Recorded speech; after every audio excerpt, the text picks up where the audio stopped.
Rev up your engines!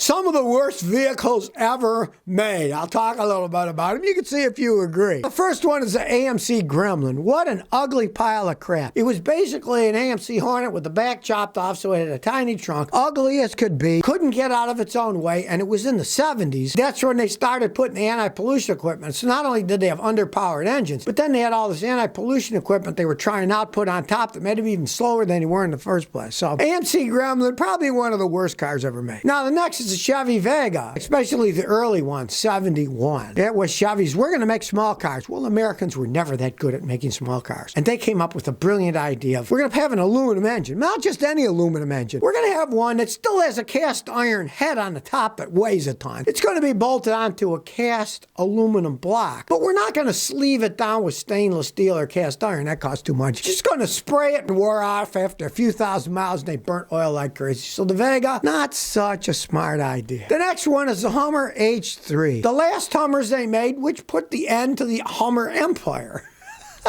They were rolling piles of crap made in Shreveport, Louisiana. The factory's gone. Now, then that guy was leasing it. Elia was going to make the Elia car, which he never made any either. So like disaster after disaster happened in the Shreveport factory. But those H3s were rolling pile of junk. I worked on them. Electronic nightmares. The engines were crap. The trannies were crap. Rolling piles of junk. And the next one, Oldsmobile Cutlass Supreme diesel engine. Believe it or not, 1979, GM decided we're going to make these Oldsmobiles with 350 cubic inch diesel engines. Did they design a new diesel engine? No. They took the existing 350 V8 gasoline engine and converted it to a diesel engine. Did a really lousy job. They were one of the worst piles of crap ever made. The car was the same as the other Oldsmobile. No great shakes, but not a horrible car. But that diesel engine was an absolute disaster area. Trying to make a gasoline engine and convert it into a diesel. A real failure there. The next one's a 1996 Ford Taurus. So they took a car, they cut the back of it so the trunk was smaller.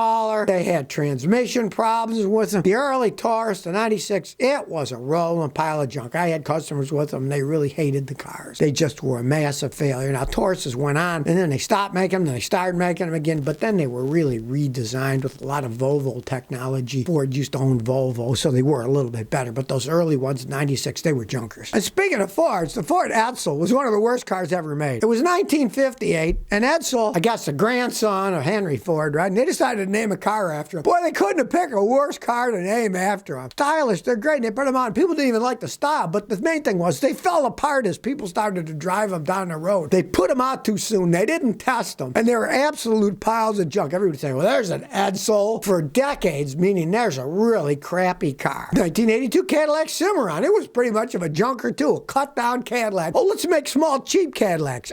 Big mistake. People who wanted Cadillacs wanted a big car, not some cut-down GM piece of front wheel crap. And speaking of Cadillac crap, the 1981 Cadillac Fleetwood, it had cylinder deactivation. Now, this is one of the first cars that they went big with, starting to put computer technology on it, but there's still a lot of mechanical technology that would deactivate the cylinders. And man, folks were rolling piles of garbage. They wouldn't get out of their own way. They would hesitate. They'd make all kinds of horrible rattly noises. They didn't design the cylinder deactivation all that well. The new ones aren't that good either, but these were absolutely horrendous. And the last I'm going to talk about is the Plymouth Prowler, 1997, with those weird faces. It looks like a car that Homer Simpson would have designed that he'd like, you know? They look cool, they look fast, but they weren't, because they only had a stupid V6 engine and automatic transmissions in them. And it only came with one of their crappy automatic transmissions, so it wasn't a standard and wasn't sporty. It was a real stupid thing. The Plymouth Prowler, well, it prowled away from history, and the only thing left are bad memories. Michael M. says, how much more can I get out of my '08 Nissan Sentra with 111,000 miles? Depends on how you've taken care of it and how you drive. Now, if you do a lot of highway driving is equivalent to only about 10% city stop and go driving. It's going to last a lot longer. Now, you got 111,000 miles out of it. If it's a standard transmission, now that can easily be done. If it's an automatic, you're probably getting near the end of the lifespan of that stupid CVT transmission. I've never seen a Nissan Sentra CVT transmission go more than 130, 140,000 miles. That was it. And most broke long before then. Some of them broke twice by that mileage. If you take care of it, like you have been, and you baby it, you never know. A lot of it has to do with you doing stop and go city driving, you doing highway driving. That has to do with how long it's going to last. Viva Mexico says, what do you think about Ford Fusions? Well, they made them for quite some time. When they first made them, I was rather impressed because it was a fusion of Volvo technology and Ford technology. At the time, Ford bought Volvo. They don't own it anymore. Now they're owned by the Chinese corporation. The Chinese own Volvo now. When they started making them, they had Volvo ride technology, suspension technology. I was rather impressed. But of course, then they went and started putting in these crappy CVT transmissions later. So they kind of went from a really good idea, and then they got rid of Volvo, and then they kind of went down. You know, they don't make them anymore, so you can't buy them. That kind of tells you something. They couldn't have been that great if they don't make them anymore. If they sell cars and sell tons of them and make money, they'll continue to make them. The reason they stopped making them is because they're not selling that well, and I wouldn't advise anybody to buy one. Robert Pletton. Will diesel motors be fading away? Well, for big giant trucks, not for quite some time. For big diesel ships, trains, I kind of doubt it. Now, they're all talking about electrification. That could take decades, if ever, to pass the whole way through. Now, as for cars, well, diesel cars were never popular much in the United States. Americans don't like the way they smell, how they're lower acceleration, so they never were a big deal. Now, in Europe and England, they are all whining about the pollution, and it looks like they're going to make them illegal eventually, so some of them, to some extent, will fade away. But for commercial use, there's often a lot of uses for those things. They're engines that can run forever. They can idle almost forever on almost no fuel at all. And like I said, it's going to be a long time, if ever, that electric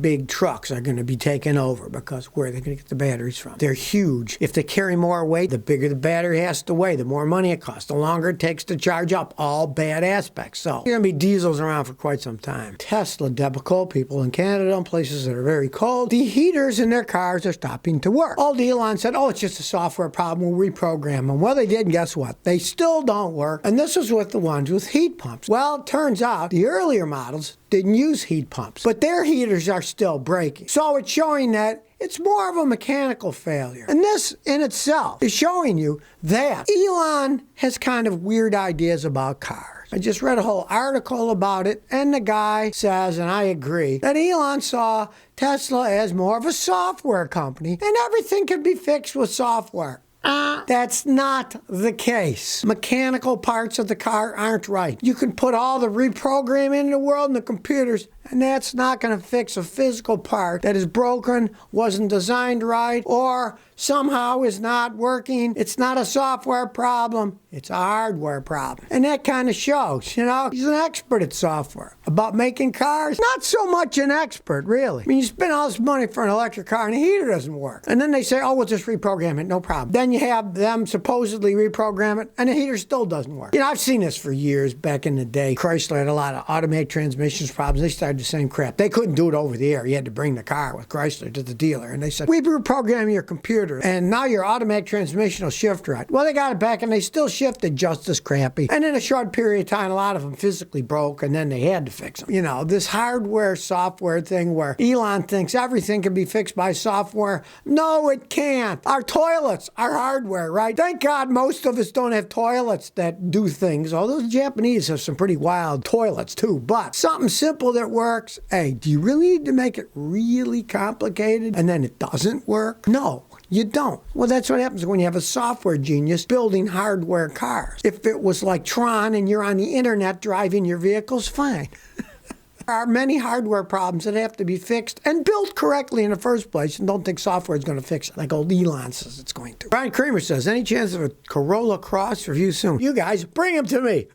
I love checking out cars that people have, and I get the truth from an actual owner, not some BS advertising hype or not a brand new one that's got 5 miles on it. I get ones that people are actually driving. I see what kind of gas mods, what problems they've had, if any, what they paid for it, and generally how they feel. Then I road test them. So feel free to contact me here when I'm in Clarksville or when I'm in Rhode Island. Hey, bring it over here. I'd love to check it out. You can show it off. So if you never want to miss another one of my new car repair videos, remember to ring that bell.